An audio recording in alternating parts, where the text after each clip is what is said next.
Behaving very irrationally towards symptoms of stress and tension is obviously a characteristic of health anxiety. Over the weeks, months, or even years you've lived with this disorder, you have repeatedly trained your brain to think in a very straightforward way.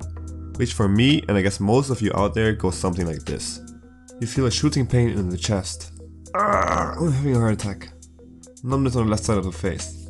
I'm having a stroke. But you know what? There's some good news to all of this. You're watching this video because deep inside you already know that you're being completely irrational, which is pretty much inevitable when having an anxiety attack.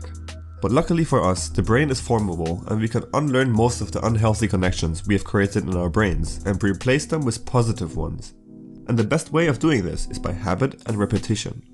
You can say that your conscious mind is pretty much content with the fact that you're suffering from an anxiety disorder, but your primal part of the brain doesn't want to let go of the perceived danger by all its symptoms. Up to now it was the latter that has always won this battle, and sent you down into high anxiety mode or even panic attacks. So what you need to do is to learn to adequately respond to the sensations you're feeling. I guess you've watched more than just my YouTube channel, and probably heard or read that you should always respond and not react to your anxious thoughts and symptoms. And everyone is talking about it because it's just so true. But like always on this channel, I would like to go into this with a little more detail and focus on why you should be doing something instead of just telling you to do so. Because just like in school, knowing why you should learn something makes the whole process a lot more relatable and will motivate to put it into action. The whole respond and don't react principle's fundamental idea is to take a mental step back and accept that what you are feeling is normal and nothing you should be afraid of. Instead of fighting the intrusive and negative thoughts and the symptoms, you've got to embrace them and accept them for what they are. They're just a side effect of intense stress.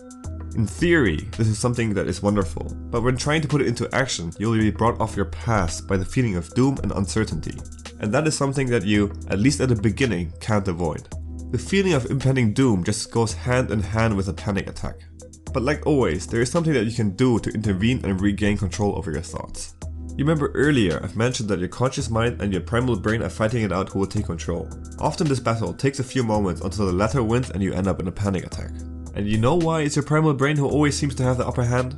The answer is plain and simple. You need to find a plausible reason on why you feel the way you do. This is where you need to step in and feed your brain with feedback and affirmations. And for this, you're not allowed to forget that your stress levels are extremely high throughout the day, so even what seems to be benign situations can make you panic. For example, for me, on some days it could have just been a loud bus passing by, or watching an intense and exciting movie, and that could have been enough to give my stress levels that tiny boost and I would be overflowed with panic symptoms.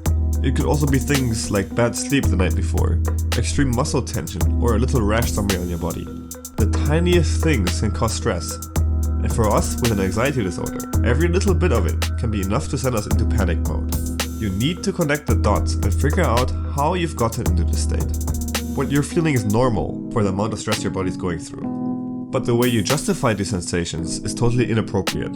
So instead of just being passive and let your primal brain connect the dots all alone, you should consciously do it too. And trust me, yours will make a lot more sense, and over time this will be more and more imprinted onto your brain. This is something that in the long term will work a lot better than trying to distract yourself from all the sensations, which by the way is the worst thing you can do anyways.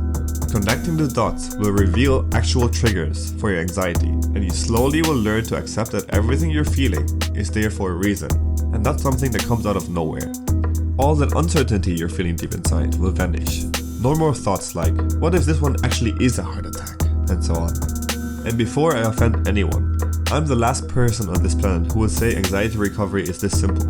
Of course it's not. But I believe that truly understanding the processes happening to your body and mind when suffering from anxiety disorder, plus having a framework of habits and thought patterns will eventually get the recovery process rolling. And for all of you who intend to give recovery all you've got, I can highly recommend watching my previous video on the anxiety fundamentals. Those tools, combined with proper understanding of this disorder, plus knowing how to respond when confronted with panic, is all that you need to recover from this. In most cases, of course. Thanks for watching, and if you want to see more anxiety related content just like this one, consider subscribing.